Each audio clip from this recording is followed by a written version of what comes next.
Healthy and Effective Sleep, a bedtime story by Alex Hillier.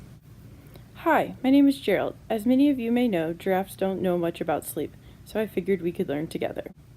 Let's start off with the basics. How much sleep does someone need every night? I only sleep about 30 minutes. I know that can't be right. Newborns ages 0 to 3 months need 14 to 17 hours. Infants 4 to 12 months need 12 to 16 hours. Toddlers 1 to 2 years old need 11 to 14 hours of sleep. Preschoolers ages 3 to 5 years old need 10 to 13 hours. School agers ages 6 to 12 years old need 9 to 12 hours of sleep. Teenagers ages 13 to 18 need 8 to 12 hours of sleep. Wow, now that's a lot of sleep. Can you imagine how great we'd feel if we got that much sleep every night? Let's talk about why we don't. First, we have insomnia, which is when you are unable to fall asleep or stay asleep throughout the night. Next, we have narcolepsy, which is daytime sleepiness combined with sudden muscle weakness. Third is restless leg syndrome, which is an unpleasant sensation, aches, and pains in the legs. Fourth is sleep apnea, which is excessive snoring and airway obstruction. Yikes! So that's what nightmares are like. If you think any of those descriptions fit you, I think you should talk to your doctor. You can tell him Gerald sent you. So I don't know much about dreams since I don't sleep much, so I thought we'd look at some different kiddos' dreams to learn about what helps them sleep safely. Newborns. I need to sleep on my back. I love a firm and flat sleep surface. I can sleep alone, but in the same room as you. I don't need anything extra in my bed. I don't need any extra blankets. I might get hot.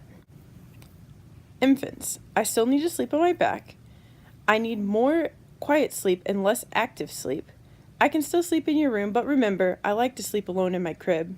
I get hungry throughout the night. Naps during the day make me a lot happier. A toddler. Sometimes I have nightmares and I might need you. Developing a bedtime routine with me is very important. If you have any concerns about my sleep, you should talk to my healthcare provider. I can sleep all the way through the night. I can still take some naps.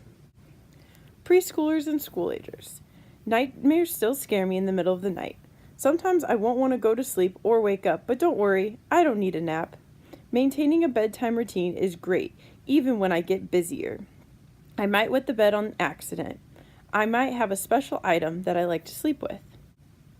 Teenagers. Sleep? Is this sleep you speak of? I am way too busy to sleep. I like to be up at night now. School starts too early for my liking. I drink too much soda and coffee today, so I'm not tired. I'd rather play on my phone and computer than sleep. That's some interesting stuff. I think I'm going to look up sleep recommendations for giraffes next.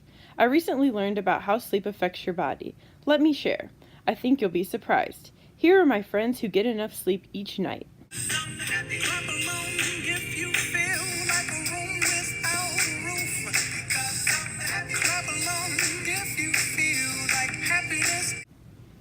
These are some friends that do not sleep enough.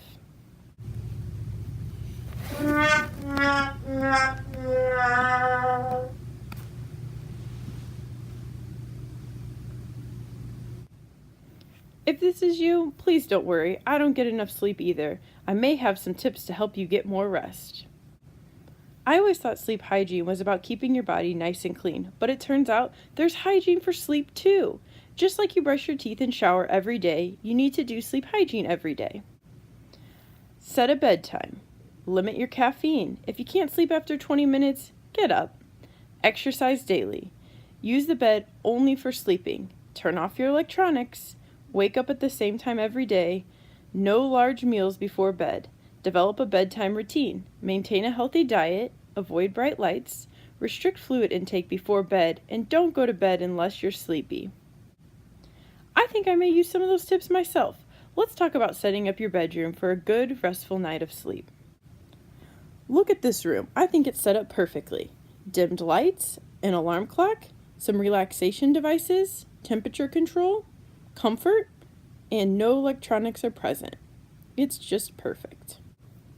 I know, sometimes I gotta be the bad guy, but trust me, sleep is more important. No electronics in bedroom while you're trying to sleep. No TVs, iPads, iPhones, music, or computers. Leave those outside. Parents, yes, this is me, Gerald. I have a quick message for you before we head to bed. Here's a few tips to help your child sleep better, maybe even you too. Model good sleeping habits, dim lights as bedtime approaches, it's good for you too, and implement a media curfew. Alright, friends, I hope you enjoyed this bedtime story and learned a little along the way. I'm off to sleep, and I hope you are too. The end.